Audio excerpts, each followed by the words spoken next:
Hi guys, Simon Morell here. Welcome to another episode of That's Just Sophia Talking. Thank you for tuning in. We hope you're enjoying what we're doing. We hope it makes sense. Most of all, we hope it is helping you with your fears, helping you with your confidence, helping you to get where you want to be, etc.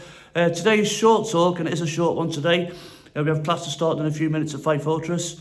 It's a double-edged sword, really. If I asked you, it's the same subject but two different approaches to it. If I asked you, or I took 100 people, I went onto the high street and I polled 100 people on what the biggest fear human beings as a race have, what do you think it'd be? Most people say, well, we fear death. That's the biggest fear. That's number one on the charts. I read recently, and it came from a reliable source, okay? I read recently that death is the third biggest fear that humans have. I don't know what number two is.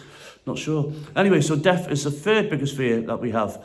So think about it again, okay? I'll ask you again, if it's not death, what is the biggest fear that human beings have? And the answer is embarrassment. Okay, so embarrassment can impede us. It can stop us being where we want to be. It can stop us getting to what we want to do. It can stop us being successful at life. Okay, well, I'm not going to do this because I might be embarrassed. I'm not going to write this article because it might be crap and I might be embarrassed and people might laugh. So what if they laugh, okay? If you don't know, if you don't do it, you're not going to know if the article's going to be successful or not. If you are a musician, and I use these analogies quite a bit, you're too embarrassed to get on stage, you might be absolutely brilliant. You might be the next Springsteen, you might be the next whoever, yeah? And you'll never know until you try. So this embarrassment is really only kind of us feeding our ego, us saying we are too good or too frightened or too this, that and the other to get out there and put ourselves out there in front of people because we might be embarrassed, okay? So embarrassment, it lasts, 2-3 minutes, and you might dwell over it later on that night over your cocoa or your pint or whatever, all right? You might make a bit of a fool of yourself, but you're never going to know until you try, okay? So you've got to not feed the ego, okay? You've got to get rid of the ego and risk embarrassments because you know you might be good at it. We had one of our ladies yesterday doing an advanced technique.